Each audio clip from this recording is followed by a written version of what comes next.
کیا آپ ان ساری چیزوں کا مطلب جانتے ہیں؟ کیا آپ جانتے ہیں کہ بچوں نے کون کون سی ایجادات کیے ہیں؟ کیا آپ ان سائنٹسٹ کے بارے میں جانتے ہیں جو کہ اپنی ایجادات پر شرمندہ تھے؟ کیا آپ کو ایسا پل معلوم ہے جو ہر سال گرا کر نیا تعمیر کیا جاتا ہے؟ کیا آپ ایسی مسلمان عورت کے بارے میں جانتے ہیں جنہوں نے 2 بار اسرائیلی جہاز کو ہائی جیک کیا؟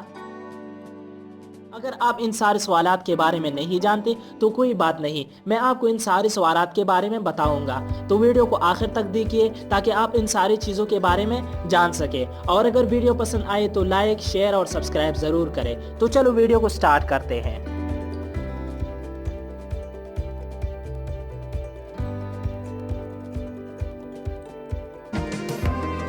تو پہلے نمبر پر ہے کیمرہ اور فلیش لائٹ کے درمیان چھوٹا سا سوراخ۔ تو آپ نے تو دیکھا ہوگا کہ جو نئی آئی فون ہے اس میں کیمرہ اور فلیش لائٹ کے درمیان چھوٹا سا سوراخ موجود ہوتا ہے۔ تو بہت سے لوگ یہ سمجھتے ہیں کہ یہ ڈیکوریشن کے لیے ہے، تو یہ ڈیکوریشن کے لیے بالکل نہیں ہے اور نہ ہی یہ غلطی سے ہوا ہے۔ یہ ایک چھوٹا سا مائکروفون ہوتا ہے اور اس لیے ہوتا ہے تاکہ جب بھی آپ ویڈیو ریکارڈ کریں تو ساؤنڈ کوالٹی اچھی طرح سے آئے، یعنی آپ کی ساؤنڈ کوالٹی اچھی ہو۔ دوسرے نمبر پر ہے ایگزیکٹو نائف پر لائنز۔ تو آپ نے تو ایگزیکٹو نائف پر لائنز دیکھے ہی ہوں گے، لیکن بہت سے لوگ یہ نہیں جانتے کہ یہ کس لیے ہے۔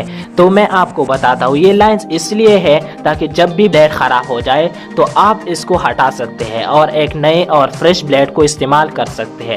یہ بلیڈ اسی لائنز پر کاٹے جا سکتے ہیں۔ اور تیسرے نمبر پر ہے نئے شرٹ کے ساتھ چھوٹا سا کپڑا۔ آپ نے تو دیکھا ہوگا کہ جب بھی آپ نئے شرٹ خریدے تو اس کے ساتھ ایک چھوٹا سا کپڑا موجود ہوتا ہے۔ تو بہت سے لوگ یہ سمجھتے ہیں کہ جب بھی یہ شرٹ پاٹ جائے تو اس کے ذریعے آپ اس کو ریکور کر سکتے ہیں، لیکن نہیں، یہ کپڑے کا ٹکڑا اس لیے نہیں ہوتا ہے۔ یہ اس لیے ہوتا ہے تاکہ آپ اپنے شرٹ کو واشنگ مشین میں ڈالنے سے پہلے اس کپڑے کو ڈالیں اور دیکھیں کہ کیا یہ رنگ بدلتا ہے یا نہیں بدلتا ہے، یا کوئی اور پرابلم ہے یا نہیں ہے، اور اس کے بعد آپ اپنا شرٹ ڈالیں۔ اور چوتھے نمبر پر ہے پن کے ڈھکن میں ایک چھوٹا سا سوراخ۔ آپ نے تو پنس کے کیپ میں ایک چھوٹا سا سوراخ دیکھا ہوگا، بہت سے لوگ نہیں جانتے کہ یہ کس لیے ہوتا ہے۔ تو یہ اس لیے ہوتا ہے کہ زیادہ تر لوگ پنس کے سر کو منہ میں ڈالتے ہیں اور خاص کر کے بچے ڈالتے ہیں، تو جب وہ منہ میں ڈالے اور خدا نخواستہ اگر گلے میں چلے جائے تو یہ پن کے سر کا چھوٹا سا سوراخ ہوا کے نظام کو برقرار رکھتا ہے اور بندہ مرنے سے بچ جاتا ہے۔ پانچویں نمبر پر ہے میک اپ کے باٹل پر اس قسم کا شکل۔ زیادہ تر میک اپ کے جو آلات ہوتے ہیں اس پر یہ شکل بنی ہوئی ہوتی ہے، جن پر بعض پر لکھا ہوتا ہے 24M، بعض پر لکھا ہوتا ہے 36M، بعض پر 18M اور بعض پر 12M لکھا ہوتا ہے۔ تو یہ کس لیے ہوتا ہے اور اس کا مطلب کیا ہے تو میں آپ کو بتاتا ہوں۔ تو یہ ایکسپائری ڈیٹ ہوتی ہے اور اس لیے لکھا ہوتا ہے تاکہ آپ اس کو اسی ٹائم کے بعد دھو لیں اور نیا لگا دیں۔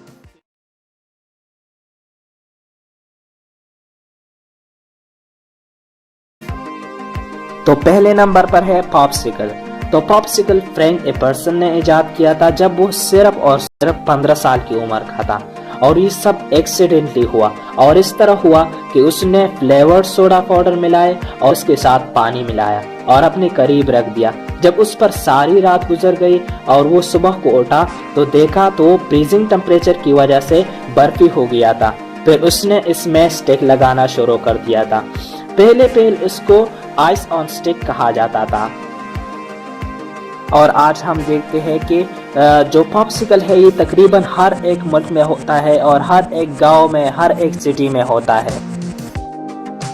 فرینک ایپرسن نے یہ ایجاد 1905 کو کیا تھا اور گرمیوں میں آج تو بچوں کے لیے ایک لازمی جز بن چکا ہے۔ اور دوسرے نمبر پر ہے سیف وانڈر ساک سینسر۔ یہ 15 سالہ کینیتھ شینوزوکا نے ایجاد کیا تھا، جو کہ نیو یارک کا رہنے والا ہے۔ تو اس کا کام یہ ہوتا ہے کہ جب کوئی الزائمر ڈیزیز والا شخص اپنے بیڈ سے نیچے اترتا ہے تو جس موبائل کے ساتھ یہ کنیکٹ ہوتا ہے اس میں نوٹیفیکیشن آ جاتا ہے اور آدمی کو پتہ چلتا ہے کہ اس شخص کو ہیلپ کی ضرورت ہے۔ یہ ایک چھوٹی سی سینسر ہوتی ہے جو کہ جراب کی نچلی سطح پر لگی ہوئی ہوتی ہے۔ تیسرے نمبر پر ہے ٹریمپلین۔ تو یہ 1930 میں جارج نیسن نے ایجاد کیا تھا، جس کی عمر اس وقت صرف اور صرف 16 سال تھی۔ پہلے اس کو باؤنسنگ ریک کہا جاتا تھا۔ اور آج ہم دیکھ رہے ہیں کہ اس کا استعمال کتنا بڑھ گیا ہے اور یورپ میں تقریباً ہر گھر میں موجود ہوتا ہے اور اب تو اولمپک کا حصہ بھی بن چکا ہے اور بچوں اور بڑوں کے لیے ایک اچھی ایکسرسائز کے ساتھ ساتھ ایک لیجر ٹائم کو گزارنے کا بہترین ذریعہ ہے۔ اور چوتھے نمبر پر ہے واٹر ٹاکی۔ تو یہ 1995 میں ایک 11 سالہ بچے ریچک سٹیچوسکی نے ایجاد کیا تھا، جس کے ذریعے سوئمرز پانی کے اندر باتیں کر سکتے ہیں اور 15 فیٹ کی دوری تک ایک دوسرے کے ساتھ پانی کے اندر باتیں کر سکتے ہیں۔ اور آج ہم دیکھتے ہیں کہ اس کا استعمال یورپ میں کتنا بڑھ گیا ہے۔ پھر اس بچے نے یہ جو پروڈکٹ ہے یہ وائلڈ پلینٹ کو بیچ دی تھی۔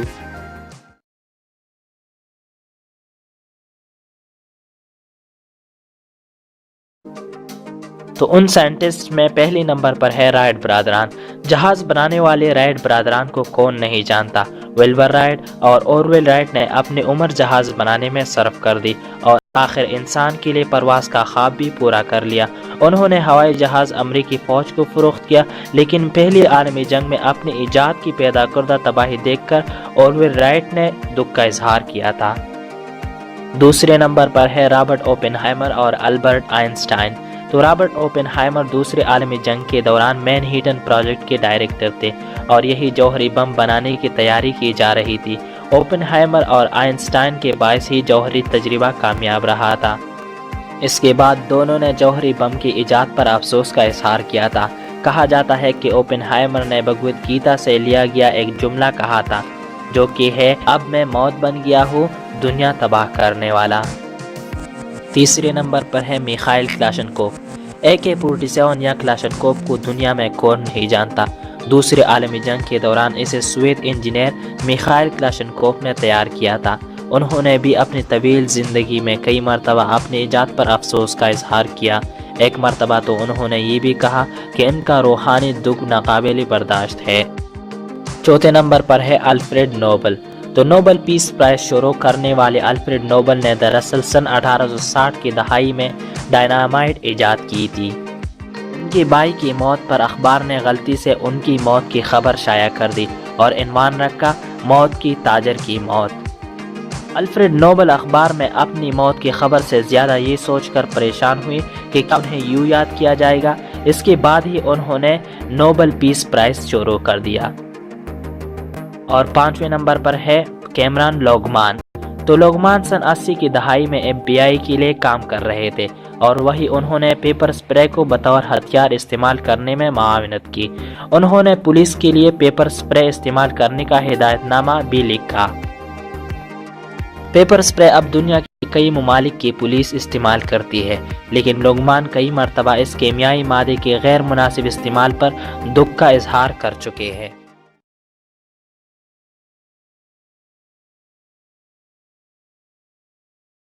ہر سال پیرو کے علاقے کوئسکا میں ایپوریمک دریا پر رسی سے بنے پل کو گرا دیا جاتا ہے اور اس کی جگہ نیا پل تعمیر کر دیا جاتا ہے۔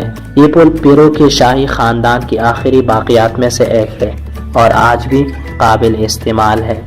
کوئسکا نامی یہ پل کم از کم 600 برس قبل ہاتھ سے تیار کیا گیا تھا اور کئی زمانوں میں یہ شاہی سلطنت میں شہروں اور قصبوں کو ملانے والی شاہراہوں کا اہم حصہ تھا۔ اس پل کو اقوام متحدہ کے آثار قدیمہ نے سن 2013 میں عالمی ورثہ قرار دیا تھا۔ ہر سال پل کو ہاتھ سے بنانے کی روایت نسل در نسل چلی آ رہی ہے اور دریا کے دونوں اطراف آبادی کے بڑے اس پل کو نئی زندگی دینے کے لیے اکٹھے ہوتے ہیں۔ کہا جاتا ہے کہ اس پل کو بنانے میں صرف مرد حصہ لیتے ہیں، جبکہ خواتین پل کے اوپر کے راستے کے لیے چھوٹی رسیاں تیار کرتی ہیں۔ پل کی تعمیر کے پہلے دن مرد پل کے گرد اکٹھے ہو کر چھوٹی رسیوں کو بڑی رسیوں کے اندر پروتے ہیں۔ اس پل کا مرکزی سہارا 3 تہوں والی 6 بڑی رسیوں سے تعمیر کیا جاتا ہے، جن کی موٹائی 1 فٹ تک ہوتی ہے اور ہر ایک بڑی رسی میں تقریباً 120 چھوٹی رسیاں پروئی ہوئی ہوتی ہیں۔ ہر خاندان 2 تہوں والی ہاتھ سے بنی رسی کی تیاری میں اپنا کردار ادا کرتا ہے۔ اس رسی کو ایک خاص قسم کی خشک گھاس سے بنایا جاتا ہے، جسے مقامی زبان میں کویا ایچو کہا جاتا ہے۔ اس کو لچکدار اور نرم بنانے کے لیے گھاس کو پہلے گول پتھر سے مسلا جاتا ہے اور پھر اسے پانی میں بھگویا جاتا ہے۔ جب سب لوگ پل کی تیاری میں مصروف ہوتے ہیں تو کچھ گاؤں والے تندور میں کھانے پکا کر ان کے لیے لاتے ہیں۔ تیسرے دن وہ افراد جنہیں بلندی سے کوئی خوف نہیں ہوتا اس پل کے ڈھانچے پر چلتے ہوئے زینے سے چھوٹی رسیوں کو پل کی فرش پر باندھتے ہیں اور ایک ایسا جال بنا دیا جاتا ہے جو باقی افراد کے لیے آسانی سے پل پار کرنا ممکن بناتا ہے۔ پل کی تیاری کے سارے عمل میں کوئی جدید مشینری، اوزار اور مواد استعمال نہیں ہوتا، بلکہ صرف گھاس اور افرادی قوت کا استعمال کیا جاتا ہے۔ اس کا پل کی تعمیر نو کا کام سال میں ایک مرتبہ کیا جاتا ہے اور اس کا اختتام چوتھے روز موسیقی اور پکوان تیار کر کے جشن کی صورت میں ہوتا ہے، اور یہ ہر برس جون کی دوسرے ہفتے میں اتوار کو ہوتا ہے۔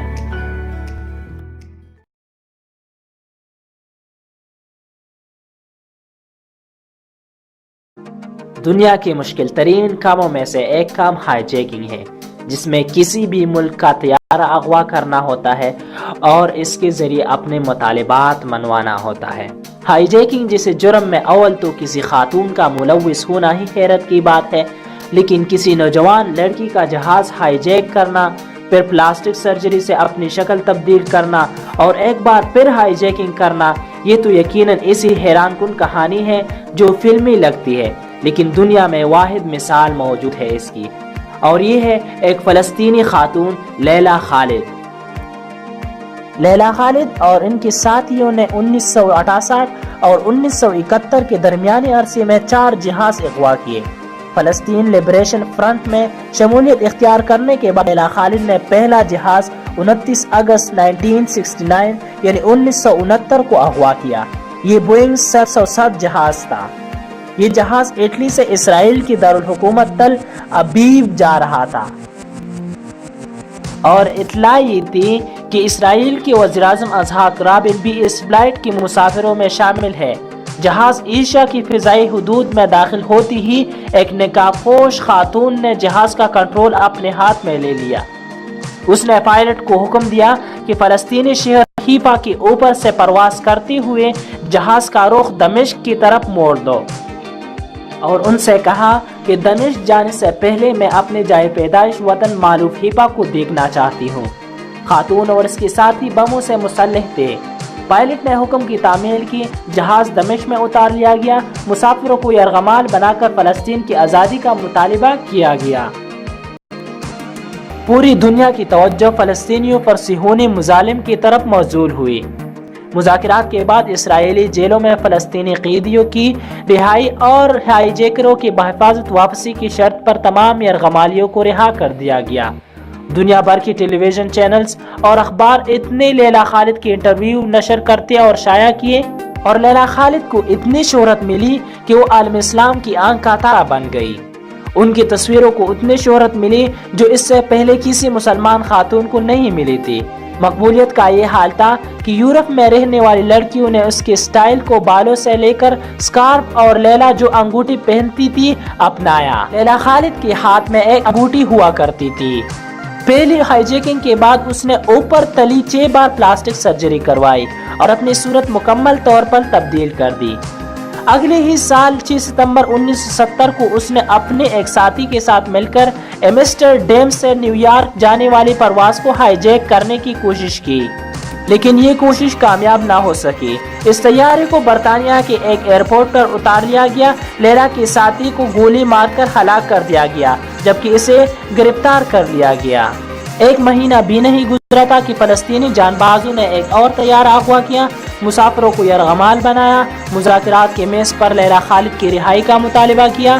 یوں لیلا خالد کو قید سے رہائی ملی۔ اپنی خودنوش سوانح عمری مائی پیپل شیل لائیو میں انہوں نے اپنی کہانی لکھی ہے۔ یہ دل کو دہلا دینے والی کہانی ہے۔ یہ کتاب 1973 میں شائع ہوئی، جبکہ لیلا خالد کی زندگی پر فلم 2005 میں بنی۔ فلم کا نام لیلا خالد ہائی جیکر ہے اور اسے ایمسٹرڈیم کی فلمی میلے میں بڑی پذیرائی ملی۔